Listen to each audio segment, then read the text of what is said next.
All right, guys, looks like we are good to go. So thank you for clicking on the video. Thank you for watching. You're looking at Night Drive Live, my all-new daily show to talk about all things in the automotive industry, modding cars, anything I can think of that I feel like talking about day to day. So today we got a pretty packed show because Ford is continuing to leak like a sieve. And they are leaking like crazy. This is the two-door Bronco, and we're going to get some kind of close-in shots here. We're going to talk about some of that structure and how they're going to fit into the deal with Jeep. I'm going to get into the Rivian here because I found a lot of engineering interfaces that really match with the four-door Bronco. We're going to get into the H3T because people didn't want to buy it when it was for sale, but now that the Gladiator's out, well, everybody wants a Hummer H3T apparently with the EV capability. This guy is blowing smoke out his ass, not up yours. And we're going to talk about the Tesla Cybertruck because it's looking for a place to call home. And it's got a few prospects on the list. It's going to be pretty interesting to talk about.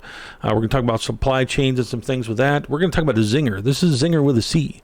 And Czinger with a C is pretty quick and like 8.1 seconds quarter mile, super fast, quick, 3D printed. We're going to get into that. And then we're going to kind of dabble continually into the Elon Musk versus Mary Barra wars. You're watching Night Drive Live, folks. Forced induction fabricator, engine management tuner, shop owner. I wanted to start a daily show about. I cut that off. My bad. Well, that was my new intro and I messed it up because I was trying to prepare myself to dive back in, but I'll give it to you on the next one. What a way to start. So, yeah, essentially, folks, let me get off rolling here and just talk about the Czinger. So I came upon the Czinger because Czinger is essentially debuted at the LA Auto Show, and there's a lot of startups that you'll see out of LA. People will, guys that make a lot of money in life, love racing, love cars. They want to put out something interesting. So the Czinger has kind of surfaced, and let me pull up a different picture here to really give you an insight in what caught my attention with this car. So as you can see by the crash structures on this thing, for one, it's a tandem seater, so it's like an F-14, F-4 Phantom if you prefer Vietnam era aircraft, but it's a front rear seating position, so it's kind of got that cockpit feel. They kind of went for a reduced aerodynamic drag and frontal area on that, but it uses some extrusions, as you can see on this side impact region here. Android, what's up, my man? Little mess up there in the beginning, but stick with me. Yes, but some extruded crash structures here. But the interesting part of this is these structures, as you're seeing, and I'm going to zoom in a little bit more. In these regions, these are all 3D printed, and what they are trying to do is really use 3D printing on a level that manufacturers haven't done before. And obviously, small startups, that are funded, and in the case of the owner, his last name is actually Czinger, C. Czinger.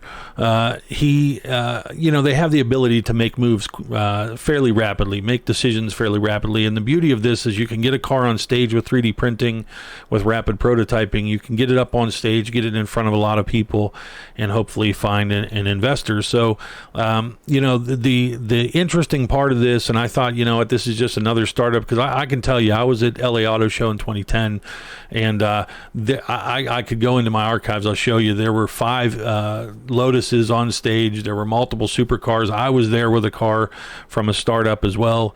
This is very common. If you really want to go to the best auto show in the country and see some things that you're probably never going to see the light of day beyond the show, go to the LA Auto Show. But yeah, they 3D print not just these structures here, but they're using carbon tubes. This is actually a carbon, a 3D printed titanium structure here, but they actually took it all the way down to the steering knuckles, to the components.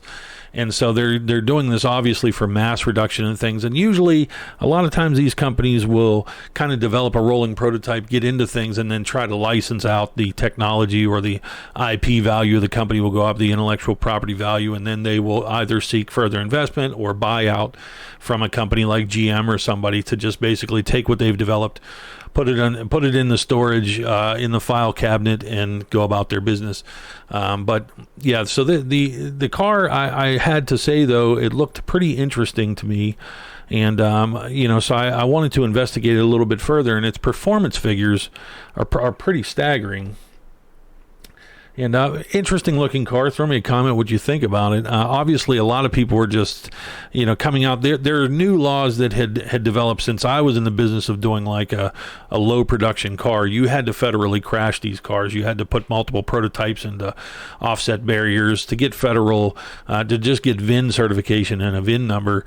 I ended up maneuvering my way around it. But since then, there have been laws that have kind of allowed some kind of loopholes to where you can do something low production, and that's definitely spawned a number of these startups. But pretty cool looking car. So I wanted to investigate it a little bit further and take a look at this here. So they're saying that they kind of modeled it, and it's an SR71 Blackbird. Obviously some CIA hardware inspired them, but pretty cool looking car. I like this part of the website. Check this out. Ooh. Very expensive website, so I know we spent about $35,000 on our website, and it didn't do that. So, but the interesting part, like I said, is upper control arms. You can kind of see. I think there's a bit of a poor deal on the website, but a lot of different structures they use to just employ mass reduction, but also a vastly increased strength and stiffness and stability. So. They're saying small team of engineers, they make it a little tough for you to see. You're like, oh, wait for the shadow.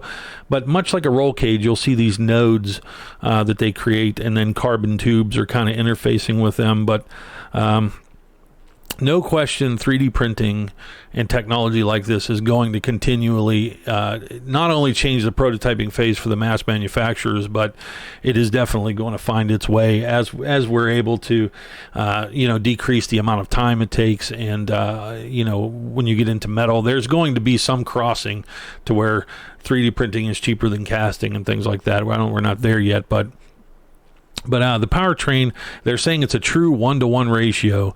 So a 2.88 liter delivers the most specific power of any current production engine. Engine's only 264 pounds. 80-degree bank angle V8, twin 73 millimeter turbos, 11,000 RPM redline. And so flex fuel capability, 9.5 to 1 compression, electric motors on each front wheel. They're saying 8.1 second quarter mile, 0 to 60 in 1.9 seconds. Which is a parameter I hate. I'm not a huge fan of 0 to 60, but it's a marketing deal. Everybody needs their 0 to 60 time. But they're claiming a 329 horsepower per liter, which is a very specific number, and I'll talk about that in a second. But, I thought it was pretty interesting because you see a lot of what appears to be proprietary components. And usually you'll see the startups. The easy way to spot a bogus startup is you'll see a lot of like components from a Corvette or something mainstream will be kind of tucked into it, and that's what we did. When we had a couple cars at LA Auto Show and SEMA years back, and there was Corvette and GM components all through it, because that's essentially you're taking GM puts more money into a weather stripping seal and a turn signal stock than Ferrari for times put into their whole interior development. I mean, that's the nature of some larger companies, and just the amount of weight that they pull to develop the real nuts and bolts of things. Anybody can build kind of a basic car that's not very comfortable, that's not very NVH, and doesn't have much NVH suppression and doesn't pass crash testing. That's a much easier process for a startup versus a major manufacturer. They just have so much volume that they put so much money into the small things, and that's what really overall makes the car really mass production and something that people want to buy and want to own and keep. So pretty cool car. Thought it was interesting. Tell me what you think. If you're into the Czinger, I think the thing is like, probably, who knows if it'll ever see the light of day. It's one of those things you have to just kind of wait and see where it goes. But inevitably, I'm going to get into the the Bronco here, because the Bronco's just leaking and leaking and leaking, and you're thinking, like, why would this happen? And I'm gonna tell you exactly why it's going to happen, because the idea was that the Bronco was supposed to debut in the New York Auto Show, which happens in April, and I have a very good feeling that this is strategic within Ford. They're kind of hedging their loss of marketing capability if the New York Auto Show gets canceled for the pandemic that is killing everyone. And so they are probably thinking, you know what, we don't want to wait until April and kind of waste that opportunity. So that's why they're leaking out these photos. So this is the two-door. This is the actual vehicle, and it kind of, the proportions strike me as a bit funny, but that's kind of how that 70s or 60s rather, I guess, Bronco was. But it's very compact and kind of funny looking in the two-door version. But you can see in the background here in this photo, obviously it's going to have a cage, be very kind of Jeep Wrangler-esque. So that's obviously what their intent is going to be. I have another photo here, and just trying to get in on some things. You can kind of see these fenders. Some people are questioning if these fenders are going to be removable. These fenders are painted in this particular iteration here. I don't know how many. It seemed like there was probably 3 or 4 at this warehouse, and it's kind of hard to determine where the vehicle is, but it's got some interesting little details on it.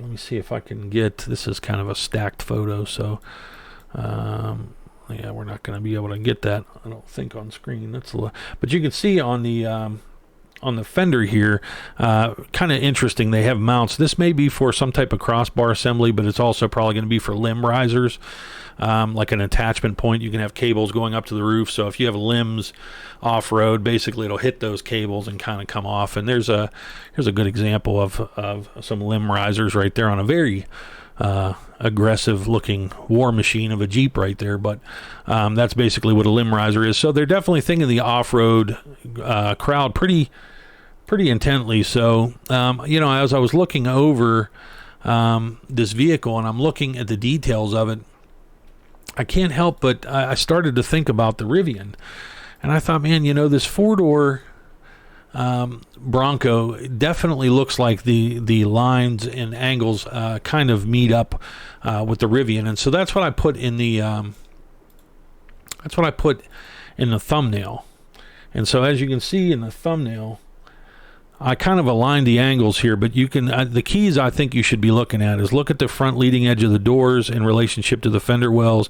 These are engineering interfaces that you can't change. They can change the windshield frame. That's no big deal. You can change kind of that upper roof portion, but where the door latches are and some specific engineering points, you can see where the fenders kind of are in relation to the wheel center lines. You can see how there's a bit of a nose on this, a bit of nose on that. So I think it's pretty clear that the Rivian, as they're developing the SUV in the SUT, which started to kind of get me thinking about something else, but you can see that this is probably going to be, the chassis interfaces, the engineering components that kind of mate the two together are going to be compatible. So looking at the doors, the lengths, the rear window, the proportions, you can definitely probably see that the Rivian is going to end up at some point being an electric version of the Bronco, which means the people with Broncos are going to head into the Jeep meet, and they're gonna bust out the tank turn, which with the this isn't going to be the tank turn. Don't know when that initiated, but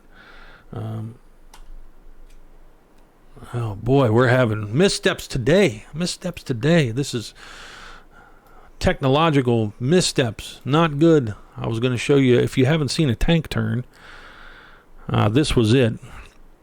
So Rivian kind of released this as, obviously it's for marketing. I'd love to see a guy come to a paved parking lot and pull this off, but I could just see somebody in there.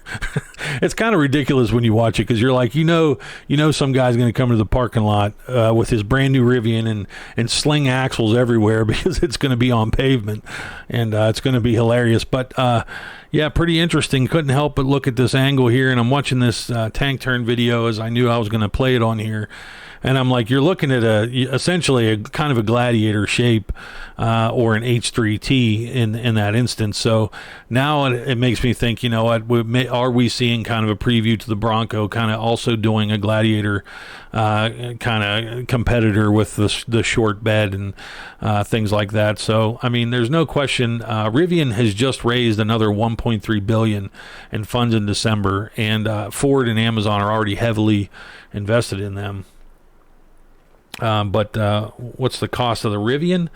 If that's what you're, because I was kind of skating on by, but if we're on Czinger, it was a lot. It was a lot. I'm not sure on that one, but yeah, I can't help but ignore the, I don't, the gladiators were abundant through SEMA. It was totally insane. But look at the H3T above. I mean, this thing sold before the downturn, before Hummer was eliminated. It was the same vehicle. Obviously, there's some capabilities in Jeep that differs, but you can't deny that there is a definite relationship here when you look at the Rivian, which is kind of aimed at adventure and whatnot, and you're seeing the H3T, the Gladiator. I mean, this is definitely a segment of kind of adventure combination that is going to be a focus inevitably, and so that's kind of what led me into over just seeing that the Hummer fans, the people that are anticipating the electric Hummer, they're already rendering this thing, and so this is going to sell under the GMC brand. Hummer is going to be revitalized, and by all indications, it's going to be a beast again. The Hummer was a monster vehicle and got no miles per gallon in terms of gas mileage, but as a person had commented a couple of videos ago, Colton Coey, I think his name was, he was saying that the 400 mile of range with a 200 kilowatt battery pack is not good, and really that's just indicative of the weight that the vehicle is probably going to be, and that's where trucks go on unibody, so maybe Honda is doing it right for a certain segment. We'll have to see. I mean, obviously with the Gladiator, the frame, the off-road capability, I think lends itself still to a body on frame, but we'll have to see, I suppose. But the Hummer, I mean, just being the 5,000-6,000 pound monster that it's going to be, obviously there's going to be not huge range out of the vehicle, given if it were lighter, if it were more compact. And it's like a lot of the people that are environmentally conscious, they're saying, well, we're buying Teslas for the reduced carbon footprint and the ability to be environmentally conscious. Now they're getting mad because this is a hugely wasteful version of an EV, and I think people need to understand that it's going to come down to consumer demand. If people want electric vehicles, they want 0 to 60 in 3 seconds. I just hope the thing comes with good brakes and good tires, because it's one thing to propel a 5,000 or 6,000 pound truck to 60 in 3 seconds, but when someone pulls out in front of you and you've still got a 6,000 pound truck to stop, and you turn the wheel to do an emergency lane change and the thing just doesn't turn, it pushes. Good luck for everybody involved. So, I mean, this is just what's going to happen. People want electric now. The 0 to 60 time is totally revitalized. Everybody wants 3 seconds, 0 to 60. So I really think EVs are going to impact every market. I think it's going to impact the sports car market. Of course, some people go to road courses and enjoy sports cars for what they are, but having a Corvette or having a Mustang GT350 when you got a guy in a Hummer that is just going to get too much joy out of just destroying you off the line with all-wheel drive and dual motors, triple motors, whatever it is. The game in America is straight line, you know what I mean? And so I think it's going to be interesting what it does with the kind of two-seat sports car market that people with sports cars said, we're going to sacrifice 2 seats. We'll sacrifice certain comforts and certain things for performance. And now it's, the EVs are kind of opening up the opportunity that there are less compromises that need to be made. Obviously, with handling and things like that, even the batteries being low, you have a very low center of gravity in these vehicles. So, I mean, inherently they handle well. Aerodynamically, they can be a lot more of an advantage, but, people get kind of weird about going with very non-traditional shapes. So, I think that this whole deal with trucks, I mean, America's always going to want big old trucks, and I just think it's inevitable that they're, you take an EV, if you can possibly drive this thing, on electric power and not tear through gas like you were with the old Hummers. I mean, I see people buying them. Hummer would still be around probably if it weren't for the downturn. If there were recovery in that economy and Hummer would have survived, people probably be buying them. So, it's kind of interesting. I can't ever stop laughing over the deal that the H3T was just such a poor timing deal, because obviously the Gladiator is just kind of like a total repeat for that. But yeah, I mean, tell me what you think. I don't know. I see the Rivian. Obviously, I saw this vehicle at CES, and I looked at it up close, and there were just a ton of indicators in it that it was basically a Ford. But I don't know. I mean, obviously, I think I see the appeal of the electric vehicle deal. I see the appeal of, just basically having the ability to be more affordable with a large vehicle. I get it. But I think it's really going to shake up the system as we go forward. But Tesla, and other news, obviously, is looking at Nashville for the Cybertruck Gigafactory. And I think, Elon Musk is shopping around. He wants an opportunity. He wants to find a deal, probably a lot of tax incentives. Interestingly, Nashville is kind of becoming a hub where there's a lot of available skilled labor. And frankly, they have talked about it's just a place where there's a good quality of life. I mean, building cars in Detroit, I mean, if you watch the news, I know I had an opportunity with a company called Superlight. It was like Superlight Car, RCR. I had talked to the owner of that company and was very tempted to go work with him, but I just was like, I can't live in Detroit. I mean, it's just it's a real compromise. You have to really want to be in the auto industry to go live in Detroit. I mean, and it's a tough city. It's definitely hardcore. I used to go there for the Detroit Auto Show, and I mean, I always tell people you could tell everything about a city by the billboards, and the billboards were all about like lung cancer, bail bonds, and things like that. So I mean, I was like, that tells you everything you need to know about Detroit, and I would love to see that city just resurge. And in some ways, I think we're, the Northeast, there's a lot of plans to, build a lot of different factories in Racine County, Wisconsin. We had talked about some in areas of Illinois, Ohio, even battery plants. So we're seeing a lot of vehicle manufacturing come back to this, not come back, but originate in this country because the market is growing. People are buying. So pretty interesting. But basically, I think that they're going to build the intent is to build the Cybertruck there as well as the Model 3.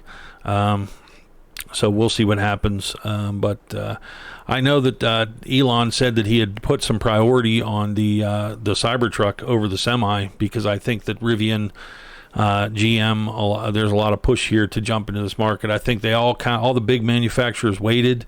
They allowed Tesla to kind of test the waters and develop a market and just see how much demand there really is. I think the Cybertruck, I think it took a lot of people by surprise, and I think the design tested people's limits, of course, but I think there's over 500,000 reservations at this point. And I'm looking around, and the Mexico mayor he put an order in for 15, and he said, give me the bulletproof version, because they need that. They get a little wild down there in Mexico City. So I don't know if he said that. I just threw that in there. You know what I mean? It just makes sense to me. But yeah, it's he put down some orders. I guess they want to use them for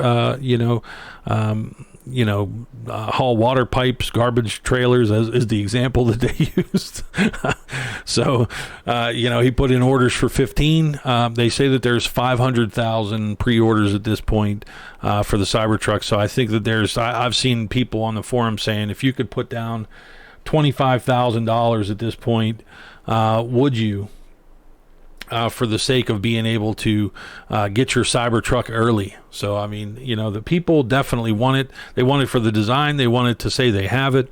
How many kids are just going to think their dad's like the coolest dude, like rolling them to school? And, I mean, yeah, it's crazy looking, but that's the key. It's crazy looking. I mean, so I think it's going to be successful, quite frankly. I mean, I see no reason why it wouldn't be, but time will tell. We have to be sure that Elon actually gets to the finish line, knowing that we don't even have a place to build it at this point.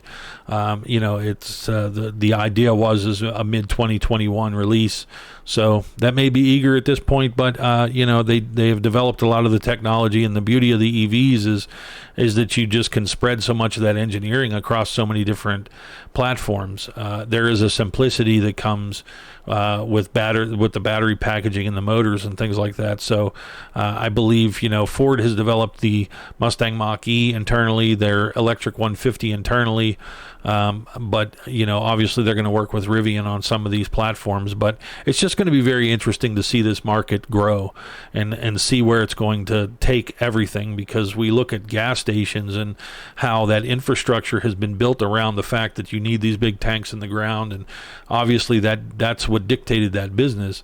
And so with that came a lot of economy, because companies in different parts of the country, you have different ones. You have racetracks, quick sheets in the Northeast. You have all these different types of stations that have kind of developed this huge business that acts adjacent to the fuel pumps. And so in this scenario with electric power, I mean, the infrastructure to fuel your vehicle literally exists everywhere. So the idea that I'm seeing a lot of these companies focus on is, well, we want to get, we're going to put charging in places where you normally are sitting, instead of driving up to the pump and fueling up quickly, as we've been programmed to do. EV charging takes a little bit longer, so I think that you're going to see apartment complexes, business complexes, shopping malls, things like that already have charging stations, restaurants, and I think the opportunity will be that they're going to install I think Porsche, who has built a network very quickly, basically gives the charging stations to them. And the idea is that, well, if you're going to provide some charging either at a discounted rate or a bulk rate or something like that, you're going to attract that demographic to come to your business. So obviously with Porsche Taycans, I mean, if you got a bunch of Taycans coming to your establishment, you got a pretty good customer probably. And the same with Tesla. Tesla is the average buyer of a Tesla. They have top demographics: a 740 plus credit score, $156,000 annual income on average, and so you're not getting welfare recipients coming to your mall parking lot. So I think that's that's going to be the issue. So what's up, Low Lunk? Had a rough night here. We got a couple missteps. So you'll have that. But a little bit of system error. I was struggling a little bit with the what's up, man? Oh yeah, you seen. Hi to the little lunk. Yeah, so yeah, struggling a little bit. I had an update on the computer here today, Windows updates, and there was a couple warnings about the updates coming out that were affecting systems. I was really wary of allowing the download to happen, and it forced itself. I thought I had paused it, so I've had a little bit of system issue, a little bit of bugginess. I have a system that controls my screen changes and a couple things. But hey, Lil Unc, while you're here, we have a couple people. I'm gonna roll my intro. I'd like you guys watching to give me a little bit of a review on this. I've debated if it's a little too harsh, so I cut it off earlier just because I was having a little bit of latency. So guys watching, give me your review of this. So let's roll that thing.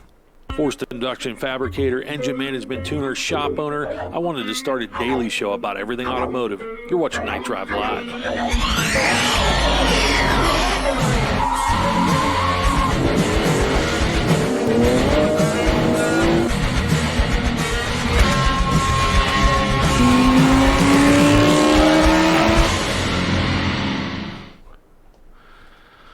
So that's it, guys. I put it together last night. Obviously, I'm going to continually kind of improve and change and just kind of evolve this to make it, what I like. I'm a constant tweaker. So in terms of everything, vehicles, I don't leave anything alone. So I just wanted to kind of get this to the point that it felt comfortable and go from there. But interesting story also came out I somehow lost the article, but I'll pull it up off of the drive here. So the Diesel Brothers, they have this show. I've caught them before, but guys, tell me, like anybody watching, tell me what you think about the coal rolling, because I mean, you know, this has been a big deal for quite some time. Obviously, you pull the cats off of diesels, you mod them, you pour a bunch of fuel into them. They make power. Diesels will just continue to make power the more basically you shove into them fuel-wise. But you know, the result of that is you start to get the coal rolling. And you know, obviously the videos are funny. You see, you know, I'd laugh at them. But you know, at the same time, I'm kind of aggravated by them, because I have had diesel. I had a diesel truck one time, some years back, try to come next to me in my Corvette and, you know, blow his coal. It's not coal, but you know what I mean. I know gas would be carbon. I assume with diesel, I mean, it's pretty much the same byproduct, but it's soot. You know what I mean? And I'm just amazed when people. You know, it's funny in a sense to go up next to a convertible or bikers, but at the same time, I think it's really extremely ignorant to get up next to somebody you don't know and just gun your diesel. Yeah, I mean, and I just think I mentioned on a forum, like, if you coal roll me, like if I'm rolling if I'm like rolling in my car and you put your like 6-inch diesel tailpipe next to my window and you gun it and you just, you know, fill my entire car, lungs, esophagus, anus, and everything with all this black smoke, I mean, I think I should be entitled under the law to unload a magazine into the back of your truck. And I think the risk of you getting hurt by me doing that is probably the same risk that you imposed on me with the smoke. So interesting thing is the Diesel Brothers here, they're hit with an $850,000 fine. This was a kind of an interesting. Yeah, especially when you just washed your car. Exactly. The interesting thing about these dudes is this doctor, he bought one of their vehicles. Now they're selling, you know, kind of super modded stuff like this thing here. And so basically, you know, like all diesel guys, they're modding the emission system, taking the cats off and everything like that. But, you know, basically this doctor, he bought one of their vehicles and he took it to Detroit for testing and found that they were, you know, obviously the emissions were like insane, you know what I mean? So they basically went to court and they were found guilty of violating the Clean Air Act and Utah state law by stripping the pickups of their emissions equipment. So, you know, basically $761,000. Here you go. Will you quit that? Scaring me with that. It goes in my. I wasn't monitoring yesterday, so now I have sound monitor in my ear, and I have to get used to that. But yeah, basically, $761,000 to the U.S. government is what they have to pay, and $90,000 is going to Davis County for these guys building diesels. So the interesting thing, though, I had to laugh, is the guy who has the.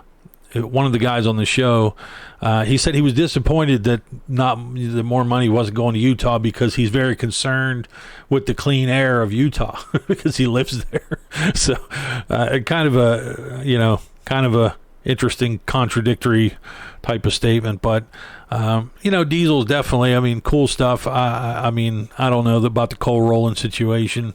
I think diesels are pretty awesome machines in terms of the torque and the output that they create. But I think that if anything is threatened in the future by EVs, you know, especially as if Elon and certain companies can get to the point to where, you know, there's that sustainability, because diesels, I mean, they're the lifeblood of the United States, because our whole trucking industry, it just totally relies on diesels.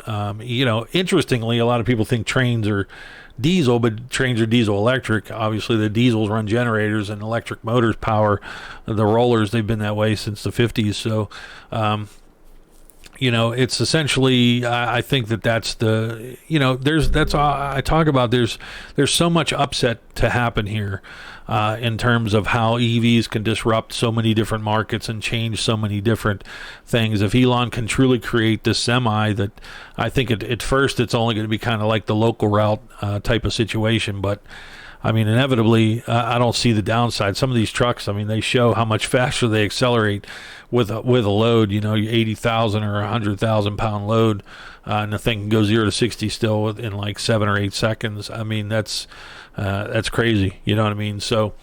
Obviously, a lot of travel across country for some of these 18-wheeler guys. If they get to that point, I mean, there is an efficiency gain.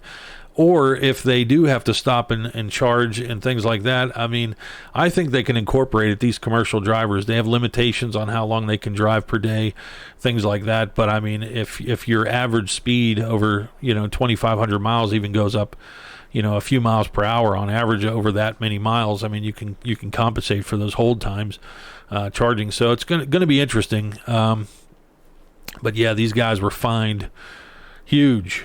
So, but they have the money. I guess they didn't seem too worried about it. So, I mean, he seems happy. Am I right? So yeah, that's the situation there. So yeah, guys, I thought I was going to have more. I thought I was flying through, here today, but I got a little off with a few things, obviously with technicals and things like that. But yeah, just trying to continue the show, guys. Trying to keep this thing going and just stay focused Monday through Friday. I'm doing this right now late.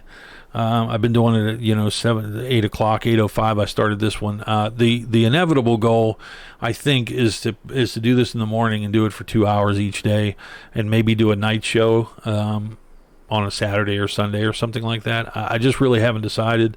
Find the cows. I think was it you, Lil Uncle, was talking to me about the cows emit more carbon or something like that when they're eating. Actually, it's there was a big thing about it. They were talking about the cow farts causing all the carbon emissions or something like that. They said actually they emit more carbon eating, just breathing and things like that. But yeah, I'm gonna try and just narrow down. I'm just trying to get some continuity with the show, so there's gonna be some missteps and things like that. We'll see what happens. And just try and, I want to mix it up. This was a little truck heavy today. I like cars and things like that. I'm trying to think. I did have some really cool stuff that I had come across. I always love looking at like Instagram videos. Like, check out this deal here. I don't know if you guys have seen this, but this is a 2-car race, Mustangs, head to head, so to speak. There's one. There's the other one. It's just classic. I mean, it's just classic. You can't beat it. But another interesting deal happened. Yeah, another interesting deal happened, and it's just news of our own. Lacey is my girlfriend there, but news of our own. We were sitting here one night, and I don't know if you guys watching are familiar or understand what anti-lag is. Anti-lag was developed in rally racing originally, as far as I understand. Basically, Subarus, when Subaru WRX, I think it was actually a Subaru specifically where they developed it. Basically, all-wheel drive cars, they basically, as they would come into a lot of switchbacks and things like you'll see, to where they pull in like a handbrake type of turn. If you free rev a turboed engine, it needs a little bit of load to build boost pressure, and so if you free rev it, you really can't get much boost pressure, i.e. horsepower, if you're talking about like a 4-cylinder. And so what they had developed is when they would e-brake in, it would uncouple like the center diff, allow the rear wheels to lock, and they would floor it. And essentially what it would do is it ignites fuel late in like a later ignition cycle. There's a way to tune it. You basically retard the timing to a degree. It ignites the fuel later in the combustion cycle, and so you're actually getting combustion and flames will emit with the exhaust valves open. What that creates is you hear the combustion, pow, pow, pow, pow, pow. So somebody was coming outside where we live here in Las Vegas, and it sounded like a Supra inline 6, and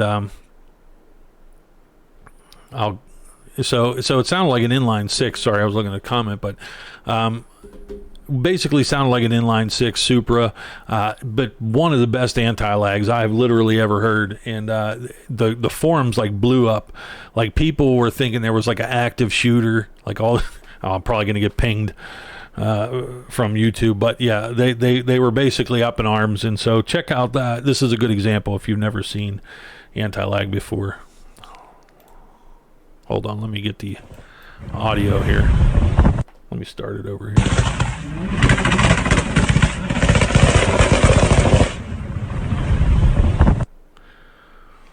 So I mean, you know, in fairness, I agree. If you don't know what that is, that could be alarming. I went on there on the forums and I told them, I said, dude, this is anti-lag 100%. You know, we were right outside. People were deleting our comments off of this Facebook group because they were just insisting that it was, you know, it was somebody with a weapon. So pretty interesting. Another cool thing I came across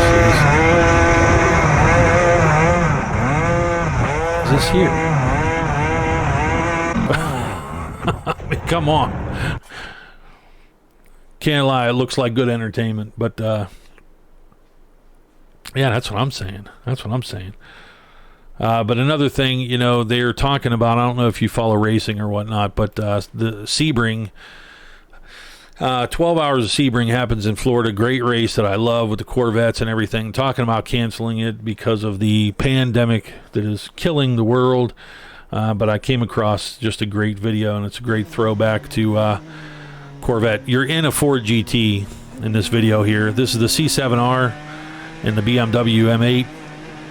Such great racing in this category. This is Le Mans, and this is just such a great pass. I was so impressed by this. Just such great racecraft. They call this racecraft, where you can be in close proximity. But watch this coming down. So he gets in front of the Ford underneath the BMW. BMW misses the apex. C7R underneath. Fantastic. That's why road racing. Boy, I love that stuff. Pretty awesome. But yeah, so a few hiccups today. Yeah, we used to do that up in Gateway High School. So yeah, I remember that one. Remember that one for sure. Like to get into that. I wish I had money for tires on my Corvette more. I'd go do it. I have Michelin Pilot Super Sports on there, and they're I'm always sweating every time I make a video. I did the heel toe video. I did a couple driving videos in the Z06, and every time I tear off some Michelin Pilot Super Sports, I'm just like, oh God, make it stop. I wish I could get a tire sponsor one day. Hopefully, if I can grow this, we'll get there. But yeah, I am out of things at this point. We're gonna go ahead and continue to improve. If you have any suggestions, anyone watching, if you've made it this far, I'd be surprised. But if you have any constructive criticisms, suggestions, wide open to them. I'm going to always vary the content. Going to try and split it up between, you know, anything and everything: gas, electric, diesel, even trucks, cars, race cars, off-road, things like that. So I appreciate you watching. If you have gotten this far. And I will hopefully catch you tomorrow. Leave me a comment. I always come back to the comments, try to respond to anybody that leaves a comment that has watched the show after the fact. Once it's uploaded from being live, it goes to a kind of a cached pre-recorded version. You can watch the entire thing. So, but yeah, that's about it, folks, for the night. I'm gonna hit it and get into something. So thank you for watching. I appreciate it, and I will see you on the next